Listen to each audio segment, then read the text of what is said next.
You are listening to WRUU-LP, Savannah, Georgia, 107.5 FM. We are Savannah Soundings, community radio with a global soul. Our theme music is a clip of Summer Nights by the Eric Jones Trio. It's provided by our friend Mark Chesanout, who plays with the Eric Jones Trio every Thursday and Sunday at Good Times Jazz Bar downtown.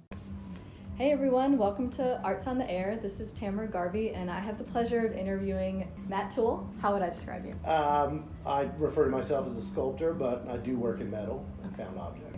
I'm going to read a little bit from your bio. You grew up around the barrier islands and salt marshes of Savannah, been a resident artist in Aberdeen, Scotland, and Cork, Ireland, as well as in Wisconsin and Minnesota. I love the gamut there. Mm-hmm. Basically cold weather places, right? Yeah. And now you're the owner of Toole Sculpture Works, and you create contemporary art, custom furniture, lighting, and other unique objects for home and garden. That's correct. Yeah.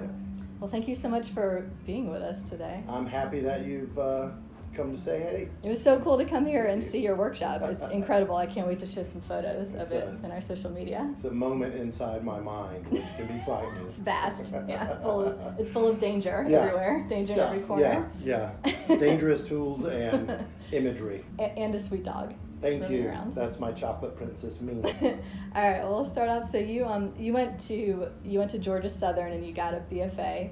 That's correct. Did you study sculpture at that time? Yes, I was an art student, and at that point they would designate 2D or 3D. Okay. So I was a 3D student and did metal work, metal casting, welding, and also a lot of ceramics. They had that at that early. They did, yes. Career. That's where I first explored melting and pouring metal. Wow. Which for a pyro was quite an eye-opener. For a pyro. Yeah. And so ceramics also, building kilns and running kilns. Yeah. I guess it's all about heat, all of it, right? It is, yeah. So when you were a kid, were you already getting into art, or when you went off to college, you already knew you were going to study that? How'd that go? Yeah, so as a kid, growing up in the salt marshes and on the islands, I played in the woods, built forts, made ramps, rode my BMX bike,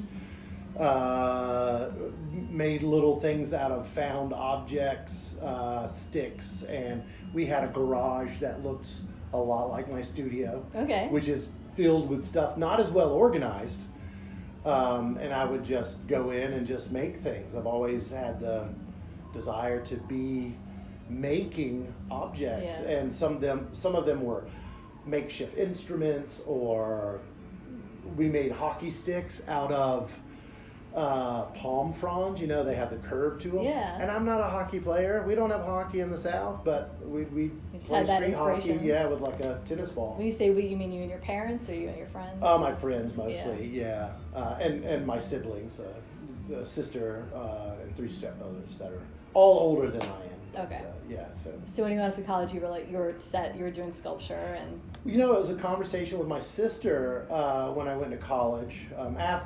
Growing up and through high school, it was in this order: sports, socializing, or maybe socializing, then sports, and then academics. And that's kind of what I was interested in. Then college, I asked my sister, what should I study?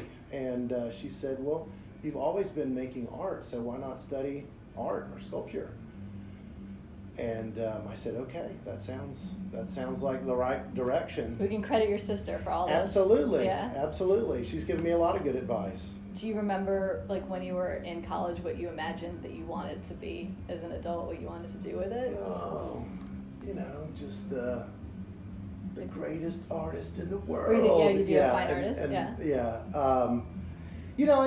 It was one of those things where I've wanted to create since as far back as I can remember, and how I did that wasn't known. So being an engineer, being an architect, we talked earlier about biology, zoology. I love the environment. I love where I have grown up and living in this place, and how much the environment is part of our everyday lives. Right. And how much time you spent outside. And how much, because playing outside all day long, that was, the feral kids of Generation X, where you come home at dark. Yeah. And in the summer, that means you're out from 9 a.m. to 9 p.m.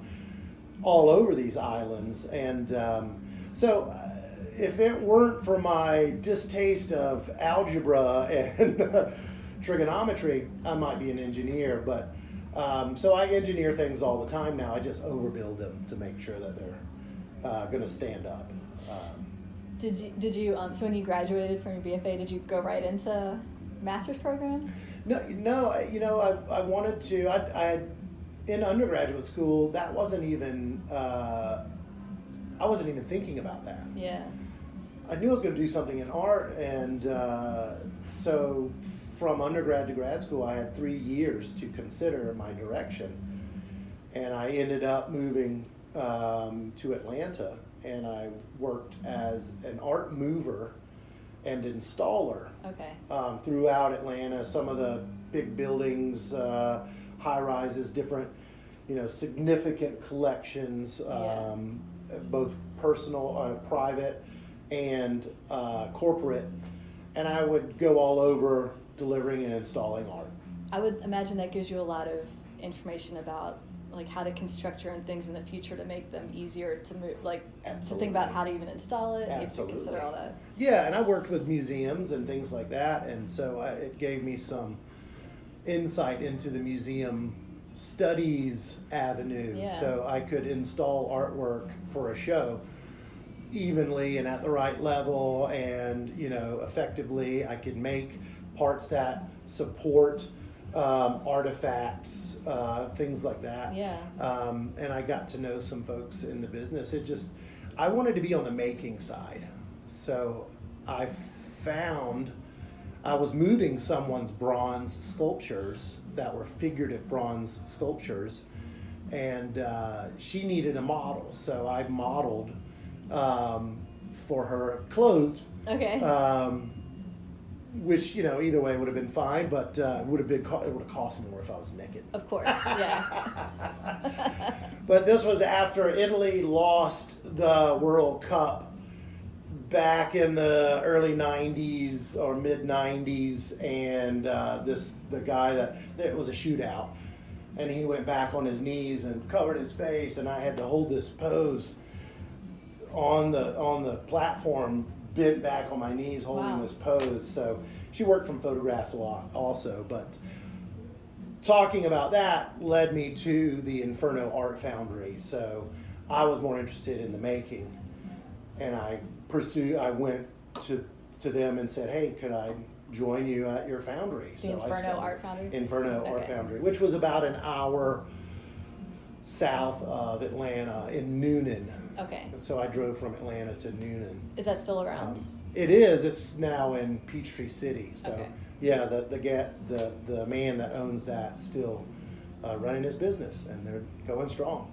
So you worked there for a while after the art moving? I did. Yeah, I worked Yeah. there for a few years, and I saw while we were working, I met some guys that went to Georgia State, and they were doing iron casting with a man named George Beasley. And I went to a George Beasley iron performance at King Cloud Art Center. And once seeing that, thinking back on my pyromaniacal tendencies, Good word. I've used it a few times, I was like, I need to know that guy. I'm going to go to Georgia State. I'm going to meet more of those students. Yeah. And then I'm going to go to graduate school. That was the moment I decided that I would continue pursuing art making and Yeah. learn iron casting. In more of an intellectual way. and That's absolutely a professional student. What that did you say it was iron performance? Is that what you said? So George Beasley would present the process of casting and what he has dubbed the ritual of making as his performances, and so that's what really sparked my interest. Okay. It was the melting it and the pouring. It was the act that really drew me to Yeah. the event, because as a kid, again, playing with fire, building fires, this is not environmentally friendly. I wasn't paying that much attention as a 10-year-old, but taking old plastic milk jugs, catching them on fire, and listening to it drip, and it would go whoop, whoop, whoop, and it was this kind of and the smells. Sci-fi, yeah. Well, it stunk too, but just playing in a pit fire or cooking stuff. That's because I could see then you're going off to grad school to do it in this more like intellectual way. It's almost like you were a performance artist. It would lend itself to filming it and then being like a filmmaker and sound design even. Even those in those areas. And I've not considered myself a performance artist. I've always considered these sculptures as performance sculpture, where I'm the kind of the stagehand, helping it do its thing, and thinking about artists like Jean Tingley or Chris Burden, who is a performance artist, but Jean Tingley made all these metamatic machines that were works of art that made works of art. And that's kind of where I fell in, but yeah, presenting the process as the art form. Yeah. It's kind of like taking the object, the object becomes secondary to the act, and that's really kind of you're about the process. Yeah, I'm still a maker of objects. Yeah. Is it also like the showing it to the public? Yes. Them like marveling at it, this thing they don't really see. If they marvel or they pity or they despair or go, this is a hack. And I was thinking about a writer in Ireland that reviewed my work after a performance, and it was not complimentary, but you always remember those things. They right? didn't really understand the context, which is fine. Everybody doesn't have to like it. So they felt despair at the performance. They were, I think, aggravated that they even showed up. So whatever. I have some 4-letter words for them. I don't care. I don't care. So you went off to grad school to delve more into this aspect of it, and then yes. Were you thinking? I guess at that time you already know, like with your MFA, you could be a professor eventually with it. Yeah, that didn't dawn on me until partway through that was going to be an option. So, I was fortunate enough to be selected for a number of artist residencies. That's how I ended up in Scotland at the Toole Sculpture Workshop. That's how I ended up in Wisconsin at the Kohler Artist Industry residency. Minnesota, Franconia Sculpture Park. So I was traveling around post-grad school, actually in grad school, doing iron pours, which is the social aspect, which is kind of where I'm starting to focus a little bit more. I'm interested in the people and the communitas, the community of people versus the geographic location. And I've made so many friends around the world with this, with iron casting. Yeah. But just having gone to those places to be an artist in residence, which was great. I made tons of work and created lots of fun things that some I still own, some I've burdened my friends with, like giant sculptures, and then also built a pretty significant debt from not having a proper job. So teaching them was like, hey, I think I should a labor of love. Get involved in the educational component. I mean, it's cool that there were this many residencies available to you, like in grad school and post-grad school, that you were able to get into. I imagine it's super competitive because there's already so few for like drawing and painting. So I'd imagine for your field, it's even smaller. Yeah. So you got to go, when you go to Scotland and Ireland for these things, and you just said you make tons of work in them, but you can't like bring these incredibly heavy metal things home with you, so they just stay there, right? Yeah. You kind of donate them. Some are site specific. The first thing I went over to do in Scotland, and that was in 1999. I would have been in my second year of graduate school, and I went to a 3-year program because I wanted it as long as possible. And I went to Southern Illinois in Edwardsville, and it's a metalworking program that was run by a man named Tom Gipe. And Tom has since passed away, and he was an excellent professor on professionalism, elevating your game, and he really understood metal and how you could manipulate it, both casting it and forging it. He was a blacksmith, and then we had interesting induction furnaces that used electricity to melt, but then we ran coke-fired cupolas and gas-fired furnaces, all technical stuff. Can you explain the difference between casting and forging? Yeah, casting is using, it is melting and pouring. So you take the metal to a molten state and what is called a superheat, which is just slightly higher than its melting point, a little bit higher than the melting point, so you can use it and pour it before it sets back up and cools and hardens. Forging is heating to a point where you can bend and manipulate. It's malleable and you shape it. You can also melt and then do forge welding. That's when you melt the two surfaces together and you hit them with such an impact that they're forge welded, versus using a MIG welder or stick welder or a different type of welding process. But they're slightly different in melting and pouring and heating and bending. This is incredible. Just the thought, it just occurred to me when you were even in undergrad, I would imagine it's such a dangerous field where there are tons of, just a lot of, you're in college and you're kind of an idiot. There's a lot of safety Very much protocols, so. But, Still am. It's kind of wild to think of kids that age and you're working with this incredibly dangerous field. You know what? It is dangerous. Getting burned is not if, it's when and how badly. So mitigating those risks by wearing proper safety gear and being informed. And we had to take tests and do all that kind of thing about safety and proper operational methodologies. And that was really important. But yeah, people got burned, and I still, when I run a welder, a little bead of metal, and you see sometimes this is the idiot part. I weld in running shoes. Oh. I don't run in the shoes. I weld in. So you run in your welding shoes? Yeah, I run around dancing because there's a molten bead of metal in it. But no, it's hot as hell. Should you just be wearing a suit of armor in general? Yeah, just like a long leather coat.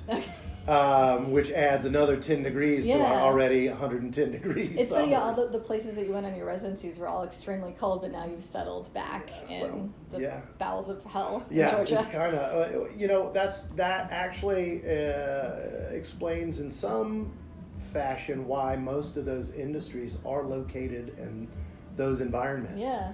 There are iron casting places in the South.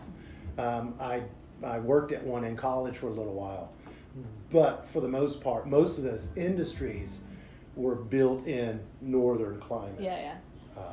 Pittsburgh. Just for the fun of keeping yourself a little warm. Yeah, at least, right? It gets pretty hot, but we deal with it pretty well though. But the safety is really important. So in your post grad school years, you eventually made your way back to Savannah, I guess. So after your residencies. The residencies were amazing. I got to travel a lot in that time. And I had built this giant tower with a furnace at the top to pour iron off and splash it everywhere. And unfortunately, onto people sometimes that was a mistake. The ropes that kept people back weren't far enough back. But, wow. No one's died. It was a difficult lesson. No one has died. But it's hard to gauge how far that's going to splash. But is that why you can't go back to Minnesota? No. No, I'm welcome back in Minnesota. I can't go back to Minnesota to live because of the winters. And I lived in Minneapolis for a winter and a half. And that half winter, 2 weeks prior to my departure, I was like, I'm done. There are a number of, one, you don't see the sunlight, and turns out seasonal affective disorder is a real thing. You don't know that when you grow up on the beaches of Savannah, Georgia. I understand. I studied abroad in London, so I understand that. The gray skies, It was an eye-opener. So I drove home shedding layers from Minneapolis to Georgia, and I arrive in Savannah 25 hours later, driving out of the snow in a storm with, a parka and, everything bundled It's like up. a movie montage. Yeah. And then coming into Savannah, and I'm down to shorts and a t-shirt, and I get out and everyone's got parkas on and it's 48 degrees, and I'm like, what's wrong with you guys? So I've reacclimated to the South. Yeah. So now you're one of those people. Yeah, I'm wearing the parka. And then I hurt my back from being a big knuckle dragger, and I can pick that up. And so I had some disc issues, and it was hard to walk, and that's a terrible, terrible thing. But so all of those things coalesced, and I was like, it's time to go home. And doors opened for me when I came home. Really? When I came back to Savannah, a friend, incidentally, who went to the University of Minnesota, who I know through iron casting, her name is Hannah. She was working for Jerome Meadows. And so she introduced me, and she came here and got to know my mom, became friends with my mom before I even moved back. So she was really nice, and so she introduced me to Jerome. I started working with Jerome. And so I was a studio assistant to Jerome for about a year or so, a couple years, and then Georgia Southern called, the professor, said, hey, we've got some teaching positions. What do you think? Oh, yeah? So I went up to Georgia Southern and taught for a couple of years. So what year was it that you moved back to Savannah? It would have been 2003, maybe. Okay. I graduated in 2000 from Southern Illinois University in Edwardsville. That was with my MFA in sculpture. And then you started teaching at Georgia Southern. At Georgia Southern, and I taught there for 2 years, and it was full time, but not a permanent full time position. And thankfully, the professor Pat Stedman, who taught me metal casting years prior, asked if I could come and teach with him, and he let me run the advanced classes, which was great. I got to learn the operations of the sculpture department. Yeah. And I worked with the ceramics professor as well, who was one of my undergrad professors. Many of them were still there and helped me. I'm thinking of who I refer to as my mentor, my womentor, Julie McGuire, who's an art history professor and a maker of beautiful things. Yeah. She really taught me how to teach. Well, that's cool. So you coming back, it's this interesting, like, the combination of all you professors there, where you had these professors who'd still been teaching there since you were there, so they were like experts at teaching but hadn't worked in the field in a long time. Right. And you're coming off of completely working in the field and hadn't taught it all, so you both are bringing a lot to it. Bringing some new energy, bringing some insight, and just... the students probably really liking hearing from somebody who was just working in all of this, what it's actually like. Some probably some did appreciate it. Some did not. That was little difficult. Really? That went through to SCAD as well. But hey, the program here in Savannah for a while was to feed the major. So you could be a painting major and take sculpture in Savannah, or a photography, or fashion. So we had fashion students, photography students. Oh, yeah. Metalsmith that were smaller but still sculptural, and they'd stay in Savannah, but the few that wanted to major in it, they would go up to Atlanta. And I know there's this interesting thing that I guess is still here, where your major is called painting, but beneath that you could have been doing like ceramics or performance or something like that, but you're going to end up with a painting major. Yeah, it's a catch-all. Like their umbrella. That's right. So like back when in my undergrad it was 3D. Yeah. It wasn't sculpture and metals, it wasn't blacksmithing, it was just 3D. Yeah. And so I think painting is now, that's what it's reduced to in terms of the fine arts. Painting, which is great, which is fine, but it could be more diverse. Yeah, I mean, it's an interesting way to term it, that at graduation you have somebody who's like doing literal paintings next to maybe somebody who's doing metal sculptures, and you're coming out with the same. It's not really a hugely descriptive term, right? Right. Yeah.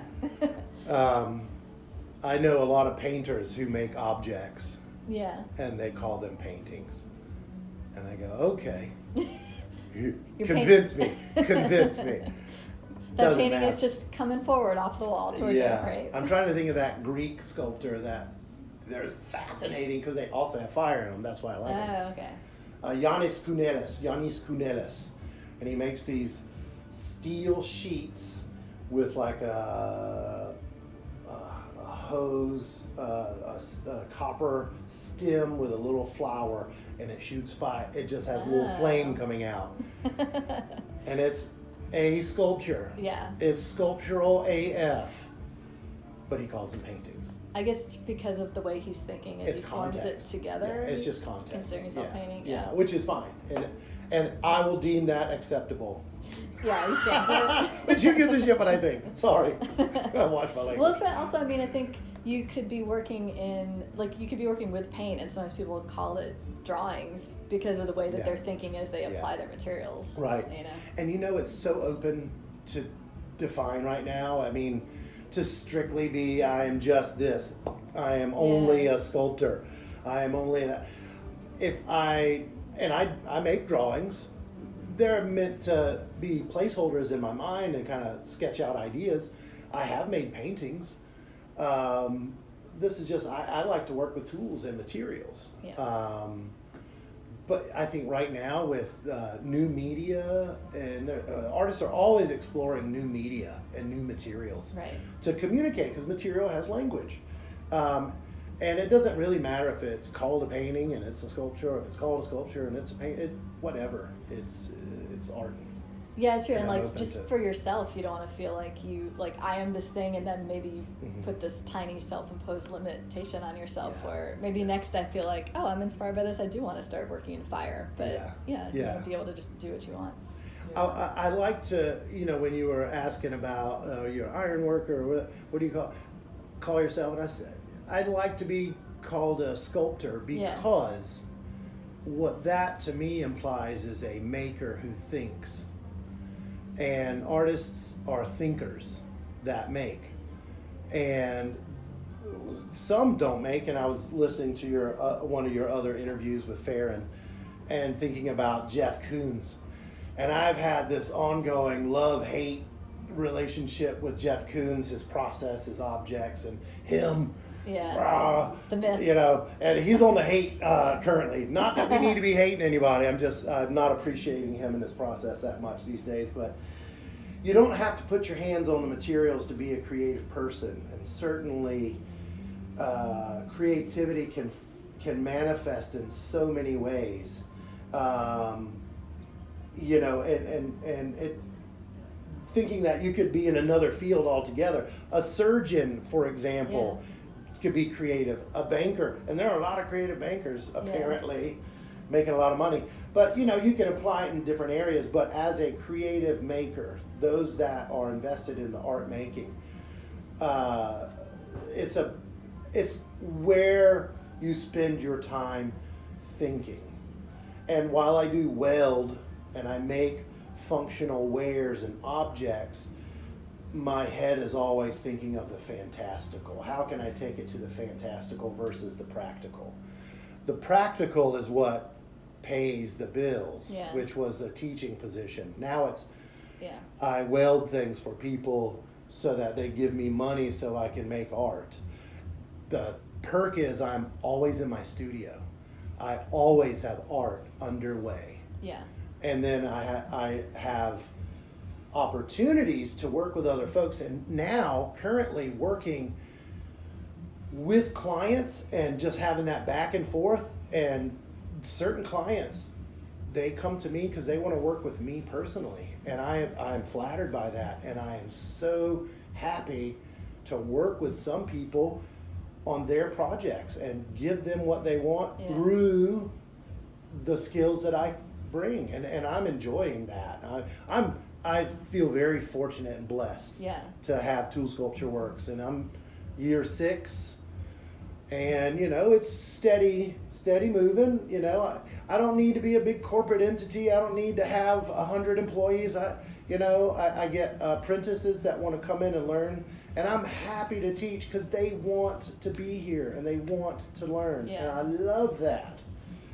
So it's a good place. I just went on a little That's tangent. I was thinking it's cool for your commission work. It's cool that it still is. You know, for some people doing commissions, it's just very dry, and it's somebody like there's not a lot of thinking and collaboration. So that's awesome that you are happening to get clients who it's like their brain power and your brain power, and it still feels like back in grad school where you're thinking and talking about stuff. And working on it and together. sharing ideas and going, wow. And you know, like the apprentices I was talking about, it's multiple minds coming together to solve problems, and it is an absolute pleasure to spend that time in that headspace. And while it isn't all the time, there's a lot of practical problem solving, and another thing that really is hard to deal with in terms of business owners, I have to be concerned about profit, the profit, and that is gross to me. I'm not afraid to profit, and I do want to profit because, you know, certain perks come with that in life, but making bottom line profit-based decisions, which I see a lot happening in our society, certainly in healthcare and certain educational scenarios, I don't like that.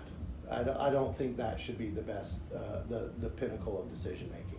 So I'll cut it off right there, but it's hard to do sometimes. Right, that balance. Yeah, Right. the balance, exactly. This is a good, all right, well, this is fascinating. This is a good time. We're going to take a little station break. We're about halfway through. Everyone, this is Tamara Garvey, and I am with Matt Toole, and we will be back. You are listening to WRUU-LP, Savannah, Georgia, 107.5 FM. We are Savannah Soundings, community radio with a global soul. Trees are one of Chatham County's most treasured natural resources. Beyond their beauty and cultural significance, the impact of trees are far-reaching and compounding, spanning from economic benefits to health improvements to climate change resilience. Trees are woven into every aspect of our lives. Savannah Tree Foundation protects and grows Chatham County's urban forest through tree planting, community engagement, and advocacy. More information is available at savannahtree.org. This portion of WRUU's programming is brought to you by listeners and by Brighter Day Natural Foods. Brighter Day Natural Foods has been serving Savannah's healthy food and supplement needs since 1978. It is located at the corner of Bull Street and Park Avenue. They have online ordering and curbside delivery available, and now a walk-up window for smoothies, juices, and sandwiches from the deli. They are open from 9 a.m. to 7 p.m. Monday through Saturday, and 10 a.m. to 6 p.m. on Sunday. More information can be found at brighterdayfoods.com. What does it mean when we say that WRUU is a community radio station? It doesn't just mean that we invite the community to create programming, and it doesn't just mean that we're a voice for the community. It also means that we're counting on the community to keep us going, and you are the community. Almost all of our modest budget comes from small annual or monthly donations from listeners like you. You get to enjoy our community-focused programming because many others have stepped forward to do their part. Now do your part by joining our community of listener donors. Go to WRUU.org right now and make a one-time or monthly donation. And thank you for supporting Savannah's community radio station, 107.5 FM. Hey everyone, welcome back to Arts on the Air. This is Tamara Garvey, and I'm with sculptor Matt Toole. Welcome, Matt. Thanks, you. I appreciate it. Thanks to all of you. Thanks to all 5 of the listeners. Yes. When we went to the break, we were kind of working our way through your life, and you were in Savannah, and you worked at SCAD as a foundations and then a sculpture professor from 2006 to 2016. And I want to get into just your actual, like, bringing up some more current day, how you're balancing your business, because you have this really fascinating mix of you do a lot of public works sculpture, and then you have a thriving private commission business, and then you also are doing a lot of fine art sculpture. So I kind of wanted to ask, it looked like in 2022 you did a project for the City of Savannah Water Resources, and they were rain garden flowers. Can you talk about that a little bit? Oh, that was a lot of fun.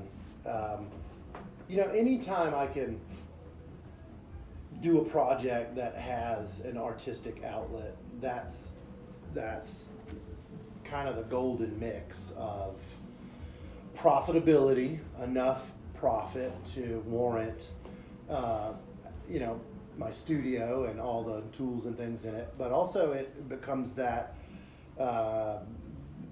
purely sculptural, making sculpture and getting paid for it, and that's great. Yeah. And Laura Walker, that works with the city of Savannah, Water Resources, reached out through the Ogeechee Riverkeeper, and they were considering ways to help Jacob G. Smith deal with water runoff from their building, because they were having a lot of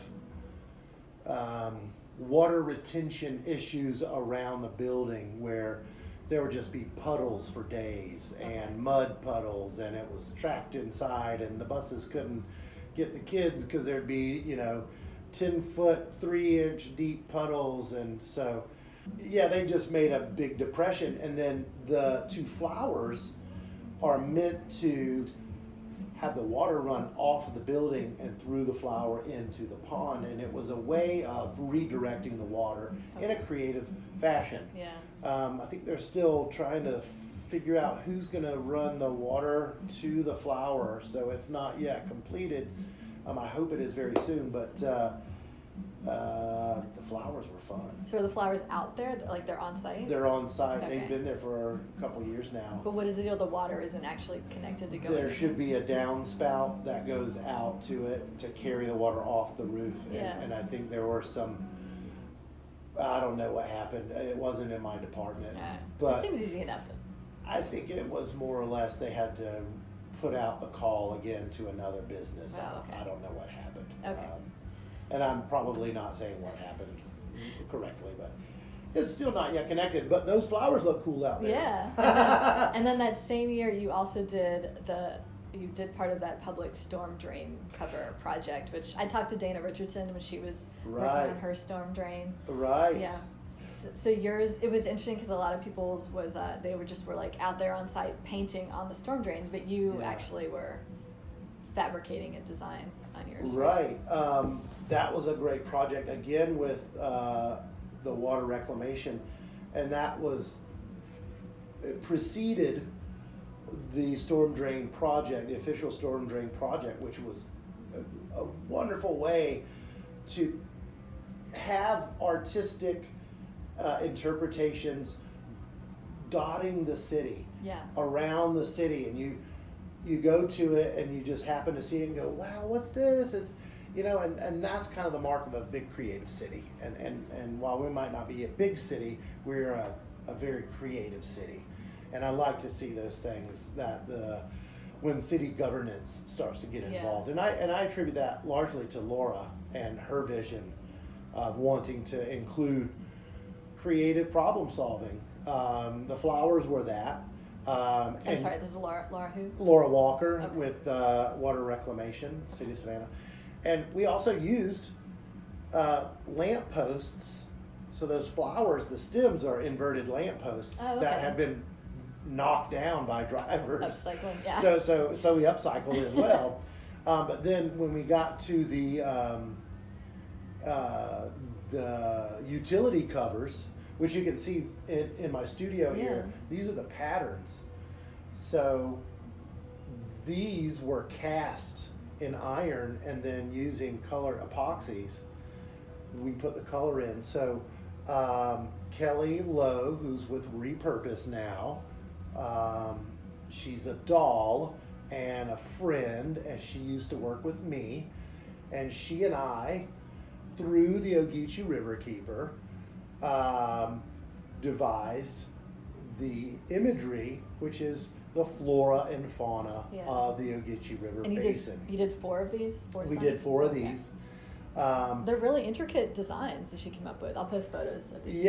She did the drawings, and one of them, which is inside the playground of Jacob G. Smith, so folks can't see that one unless you're on the staff, but it's an image of an alligator in a bathtub with a stork over it, and it's cartoonish, which is, I wanted the kids to see that so that they were kind of entertained It's by the it. most childlike one, right? Right. Yeah. And it was meant to be educational, so they know when the water goes into this drain, it goes to those animals. Yeah, yeah. And they affect those animals. And that was part of the boxes we were checking through the Riverkeeper and through the Water Reclamation Department.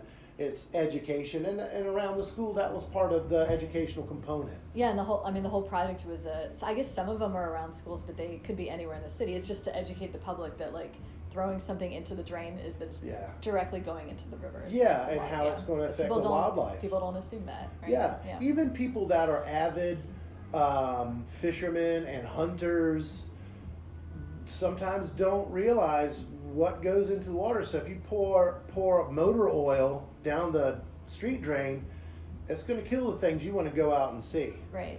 So we have to be mindful of that, and I think educating children early on, education is the key in so many ways. Yeah. So yeah, these were a lot of fun, cool. and these were cast by the Master Craftsman program up at Kennesaw State University, and through a former student that I had at Georgia Southern, who then went to graduate school at SCAD in Atlanta in the sculpture program, and then started teaching at Kennesaw State. Okay. He started the Master Craftsman program, and so I contracted with him. We sent them the designs, and it's part of a student educational component where the artistic practices that we have developed and honed our skills in. Yeah. These are actual municipal applications that are part of our city and cities in Kennesaw as well. So. That's so cool. There's generations of, you were taught and then you went back to be teaching at your school and then you taught the student and then later end up hiring him for something. Yeah. Yeah. I mean, it's lineage. It's how we as humans pass on knowledge. Yeah. It's accumulated knowledge. And then there was a final project that I thought was really cool. In 2021, you did a sculpture collaboration at the garden and play space outside of the Children's Hospital at Memorial. Yeah. That was a lot of fun. So the arbor, I'd love to see it now. It's been since 21. So it was meant to have, I think, Jasmine trained on it. So at this point the garden will have grown. It would have. It will have cool. done its job, and so it Yeah. had these nice lines. I've got great photos of Kelly and I. So Kelly and I worked on that one. Oh, nice. Together. I've had some great apprentices. Mostly are young women that want to know how to weld and make in metal, which is not exclusive territory of men. Yeah. And in this iron casting world that I'm in, there are several very skilled leaders that are women. That's and cool. it comes through an academic conduit. So many of my teachers have been, like my Will mentor. I love that. Also, I think for girls and women, as we're young, maybe parents don't naturally take you aside and teach you these things in their garage like they maybe do for sons. So when you're an adult, you can seek out these things to learn. Yeah, which is interesting, and that's true. And some dads take their daughters in. Sure, my father passed away when I was very young, so I learned better how to match carpet, curtains, and my clothes than I did working on a car. I still don't know how to work on a car. So I came later to the more kind of, using air quotes, and masculine arts. The macho side of life. Macho, I came later to that, which may be. You really leaned hard into it. Probably it's the fire part, but yeah, I come from a matriarchal family, mother, sister, grandmother, her sisters, so we were very, very, so I know how to sew, not very well. And again, just to say that those kind of at one time gender specific jobs or skills, they no longer apply at all, and I'm very happy about that. Thank you. I'm very happy about that. I have just sort of like a dumb question. I don't know, speaking from the side of people who don't work in metal and just like the sheer scale and like the weight of everything around.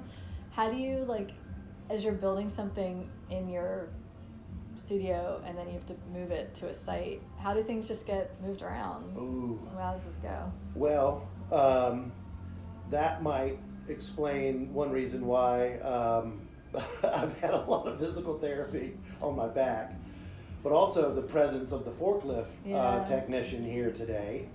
I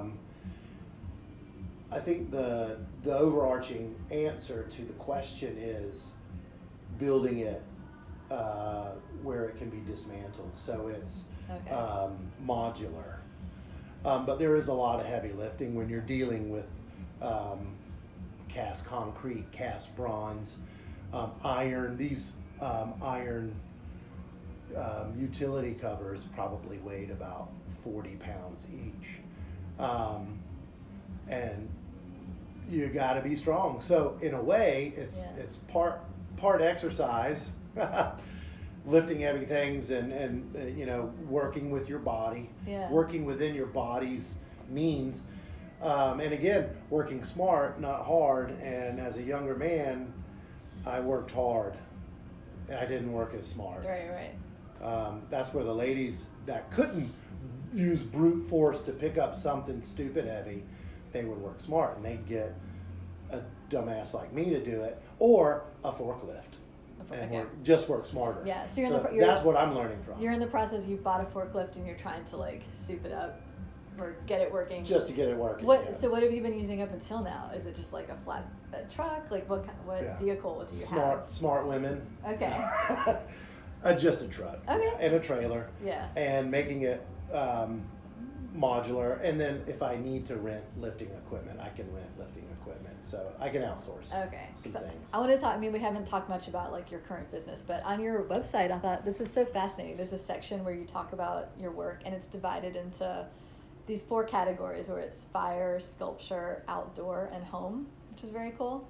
And so the fire part could be like fire pits and lamps and screens, and then in the outdoor section you have gates and stairs. If you're building a staircase for a client, how much of that is done here at your studio, or are you just like out in their backyard doing it?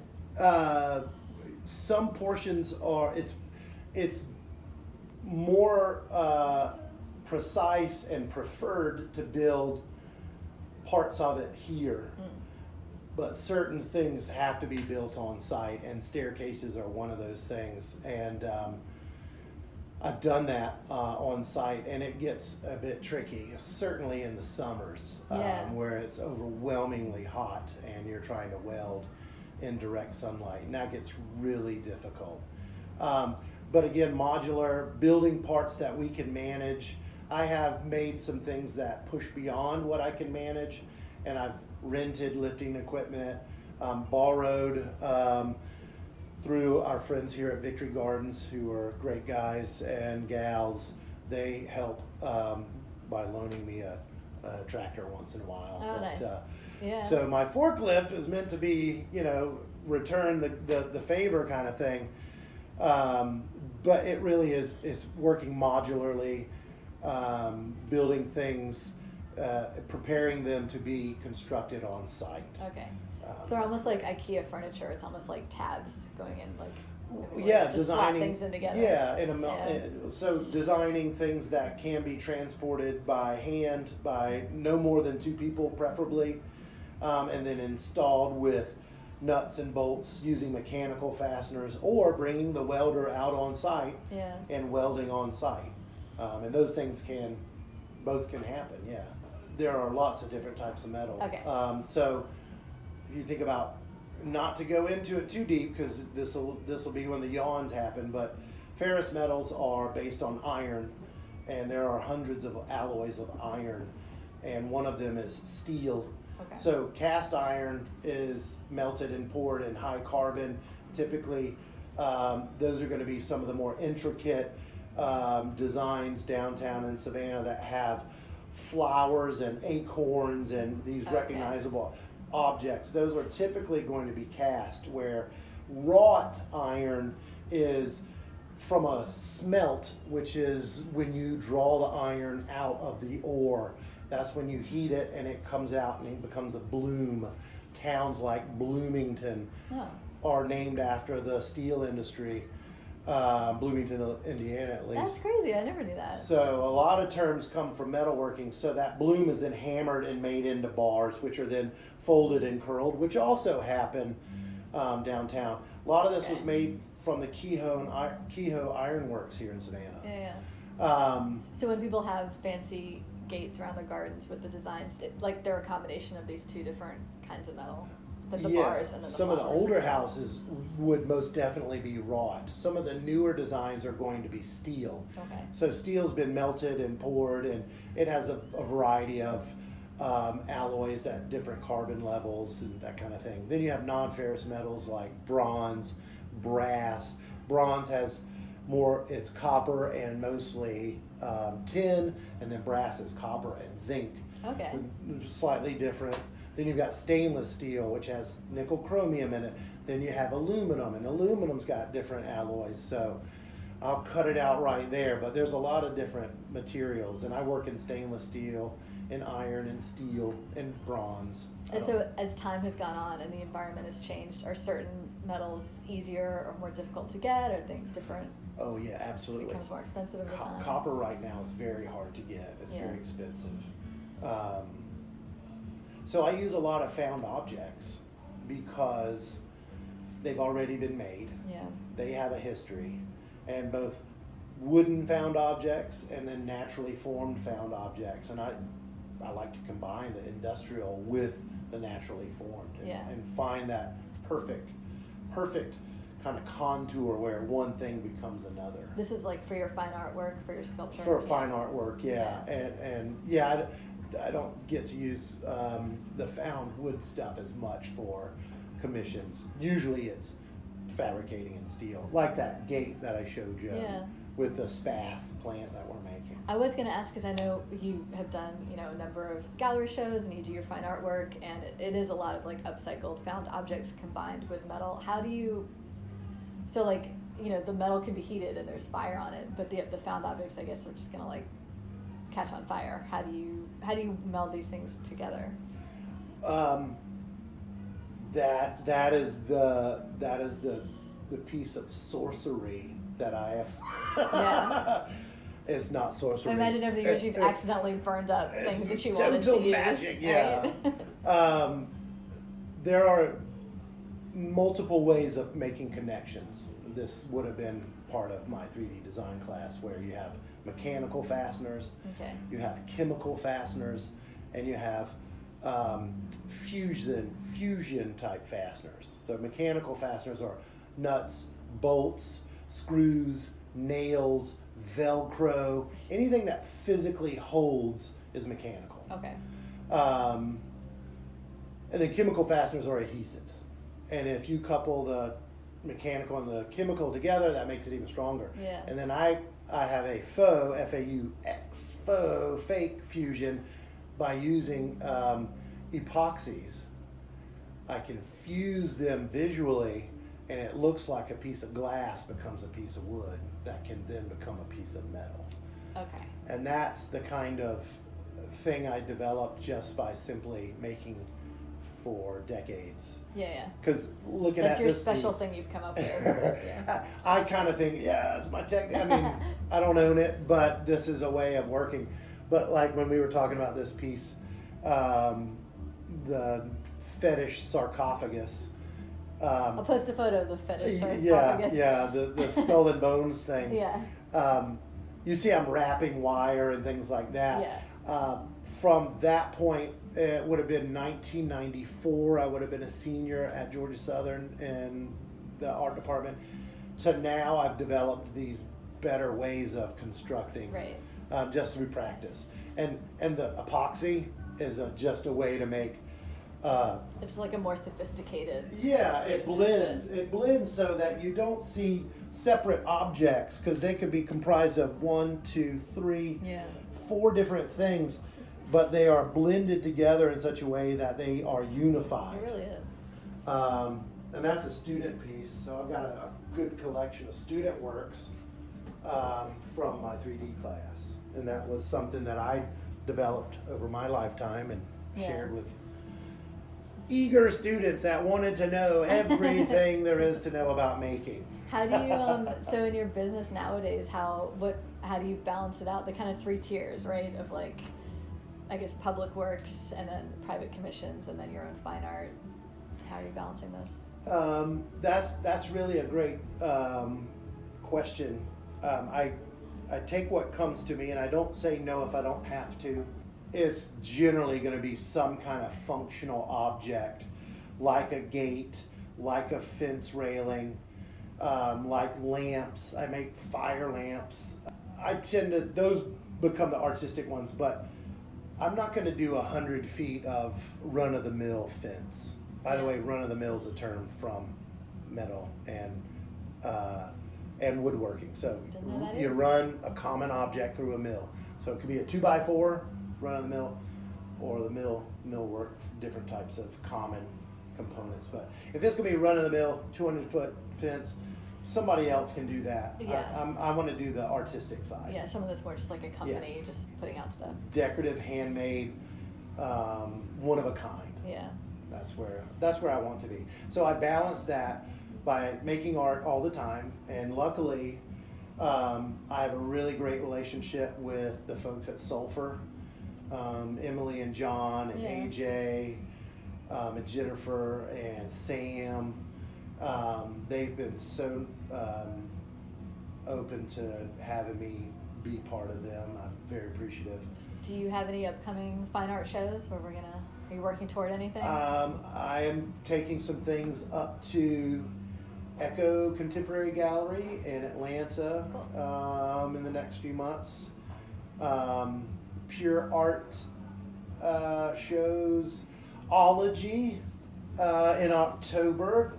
That's over with Claire at Claire and Company, the ceramics place here, just 100 yards away from this shop, and that's Wendy. Yes, right by Bonaventure Cemetery, right? It is right before you get to the cemetery. It's off to the backside of that building there. And Farron, who I just talked to recently, she was in a show there, and she had really good things to say. That's right. About She it. mentioned Ology as well. Yeah. My wife and I also have a house down on Tybee that I've been working on. Oh, okay. And I take the same bag of tools that I use here down to Tybee and do home maintenance and create an experience of the space. And You're making a crazy like Pee Wee Herman world. That would be cool. That has been so fun and interesting and so unique and different. Thank you so much for being with us. What a pleasure. I've enjoyed it. Thank you for allowing me the opportunity to blather. Is there any final thing you want to say about like being an artist in Savannah or just? I will take this opportunity. Yes. Yeah. And then I'll wrap it up. But one of the best things about coming home, having left Savannah for 13 or so years to explore, see other parts of the world, coming home was the right move. And doors opened up. And while Savannah can be very small and insular, it is a more international cosmopolitan city than it has ever been. And a lot of that is because of all of the creative people moving here. And you could attribute that to SCAD, but you could also attribute that to the creative people that are flocking to our region and this part of the world. A friend of mine and I are creating a music festival, which is going to happen November 18 here at the Dairy. Oh, cool. It's a benefit for Pegasus Writing Academy, which is also out here at the Dairy, and they help kids with special needs and now veterans that have special needs as well. So put November 18 on your calendar. That's so exciting. It'll be nice weather. Finally. It'll be nice weather. Yeah, It'll be part of that summer that I wish that we had all year long. That's fantastic. It will not rain, I promise. No, absolutely not. But we've got sound. We've got a great stage. Everything. The plug keeps going, but I'll let it go. But thank you, Tamara. Of course. That's amazing to hear about. I hadn't heard. What a nice surprise. So yeah. Thanks for organizing that. But it sounds like a great benefit. It's a new venture. We're gonna love it. Thank you so much, Matt Toole. Thank you, Tamara. Next up on WRUU, That Old Savannah Magic from 4 to 6 p.m. It's a variety show featuring Savannah history, radio theater, interviews, and music. You are listening to WRUU LP, Savannah, Georgia, 107.5 FM. We are Savannah Soundings, community radio with a global soul.